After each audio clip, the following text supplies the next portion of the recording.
You've been where you are as a cybersecurity beginner, but I've managed to land a role without any experience. In the next few minutes, I'm going to share you 10 truths that are going to save you years. Because I bet you're sick of chasing certifications, trying to study everything and not going anywhere. Hi, my name's AJ. I've been in cybersecurity for the last 10 years. And on this channel, I teach all things cybersecurity for beginners. So let's get into it. So first up then, cybersecurity isn't all about hacking. There's so many different job areas and jobs out there in cybersecurity, and cybersecurity itself is such a broad term. Now, you can be an ethical hacker, you can be a red teamer, but more often than not, these are the more difficult roles to get into as a beginner.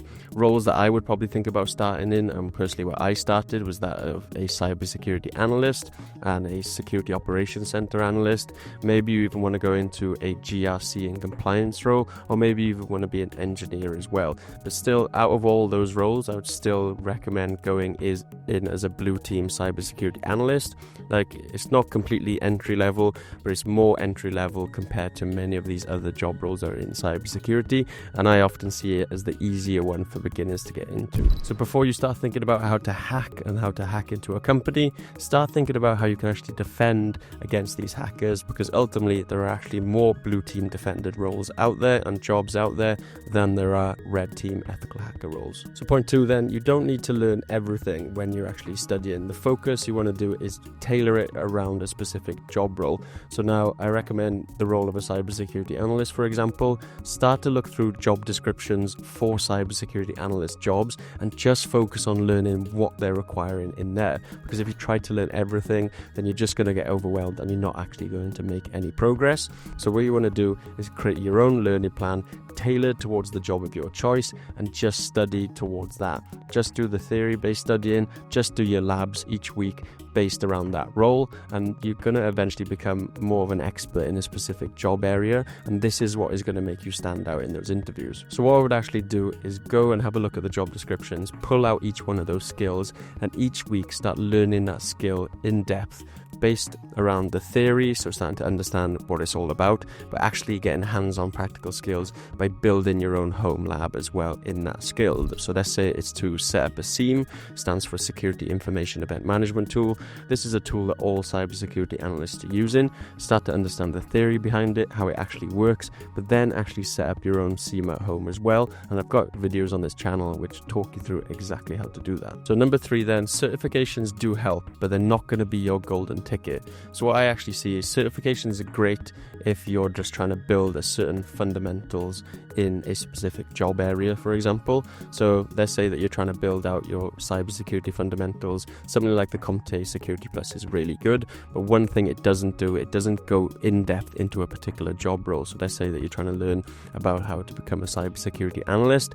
These many certifications out there aren't really tailored towards the kind of day-to-day tasks that you're going to be doing as a cybersecurity analyst. So certifications are great. What I do see with certifications that they very much do help you land interviews, but then they're not going to be able to just give you the experience in those interviews to actually demonstrate how you can do the job. And what you want to do to get that experience is actually do home projects. So ultimately the certifications, how I see it, get you the job interview, and the home projects give you experience that you can talk about in those interviews to ultimately be able to show and demonstrate that you can land the job. And the main thing I would say about certifications is pick well-known ones out there that these job descriptions are actually asking for. So you've got your Microsoft Azure certifications like your AZ900, for example, and then your CompTIA certifications like your Network Plus and Security Plus.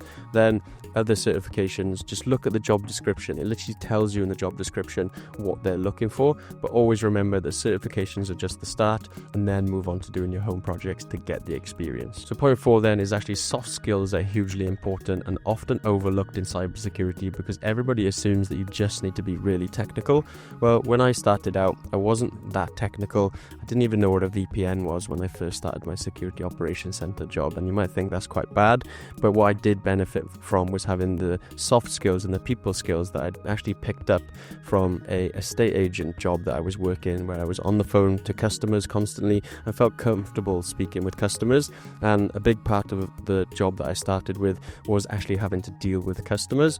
And what I noticed was actually explain complex technical issues in a simplified way, was something that I was able to use from my job in an estate agency, that I brought that over and was able to comfortably talk to people and actually deal with the situation that was at hand. And now I might not have been that technical, but I was able to learn those technical skills throughout the years that I was working there, and also use my soft skills then to actually converse with customers and actually kind of be more of a people person in the team. And again, this was something that did actually help me stand out. And it's very important that you need to be able to explain risk and incidents, for example, to non-technical people. Maybe there's customers on the other end of the phone who are not technical, maybe there's management who are not technical. You need to be able to be clear, concise, and actually list out exactly what needs to be done by the company to reduce the impact of a possible incident or a possible breach. So communication is just one soft skill that you can think of here, but your ability to work in a team, for example, is hugely important, because often you will be working with other people, and this is something that maybe people do forget about. They think that it's just all hackers and hoodies and everybody working alone. Well, if you're looking to work in more kind of the blue team, even in red teams these days, many of them are working as a collaborative team, and because of that, you're going to want to be able to be somebody who can actually communicate effectively, but also work as part of a team. Something I would definitely start to practice is actually being able to write out 5-sentence executive summaries based on maybe a particular incident scenario,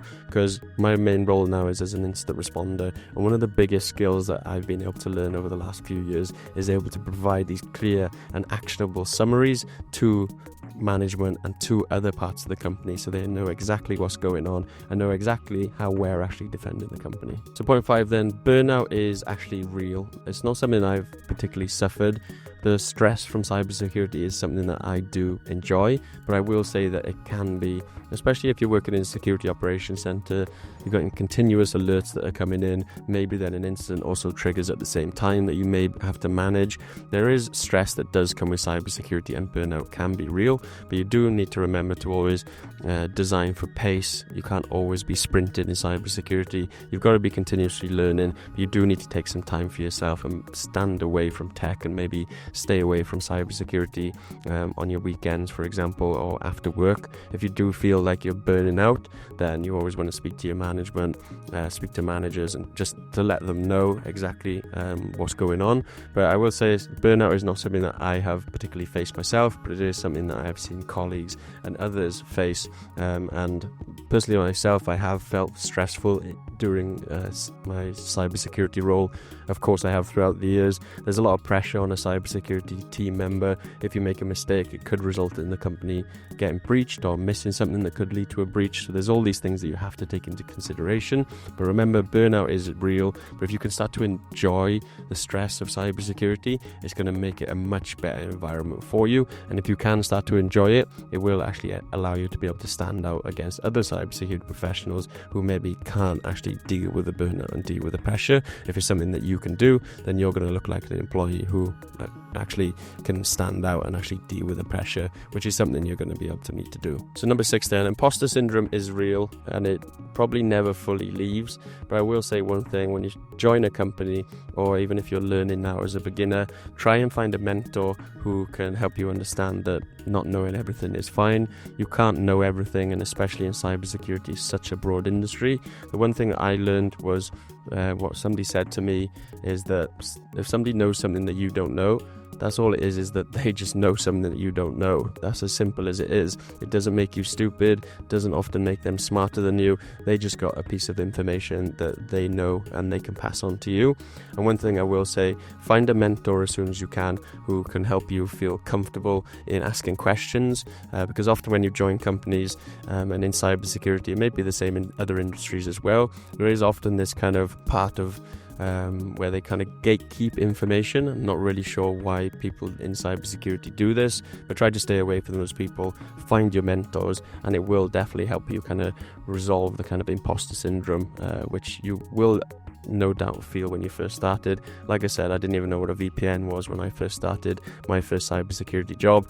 It was just something I had to learn, something I had to build on. But ultimately, when I became comfortable with asking questions, that's when my career actually skyrocketed, and actually that's when I kind of dropped the feeling of feeling like an imposter and actually felt like I belonged in cybersecurity. Point 7 then, you are going to break things and you are going to make mistakes. As it comes to breaking things, you want to try and mitigate this as much as you can by always doing your home lab setups before you're going to do, let's say, something in a production environment. When you're working in a company, you'll always have multiple people there working with you as well to ensure that any fixes that maybe you put in place don't actually get pushed into production and cause any damage, but it does happen. There is a chance that you will make a mistake that could potentially generate some downtime in the company. It's not something that will happen often because there usually will be secure processes in place to actually prevent this from happening, but you are going to make mistakes. There are things that could potentially break in your home lab. These kind of frustrations and learning how to actually find the solution are the things that you need to get comfortable with in cybersecurity, because ultimately that's what it's all about. There's something that you don't really know, you're trying to find a solution, and you're working as hard as you can to actually provide that solution in whichever domain that you're working in. So let's say that you work in a security operations center, you've got this one detection rule that is generating many different alerts. It's constantly generating alerts. You put in a whitelist for that rule, and let's say that you over whitelist and you end up actually missing some malicious activity. That's something that you will ultimately have to learn from, but these are the kind of mistakes that you want to think about, but ultimately you have to feel comfortable that you're probably going to make mistakes, but at the end of the day it's all part of the job. So point 8 then, tech and especially cybersecurity changes extremely fast, but the fundamentals usually stay the same. So we're seeing that today now, where AI is becoming the driving factor in cybersecurity. All companies are wanting to implement these new AI tools, but ultimately these AI tools are just tools, and they still need to be secured with a lot of the fundamental security that we will learn as new cybersecurity professionals coming through. Things such as kind of least privilege, not providing these tools with full access to all sensitive information, sensitive documents, for example.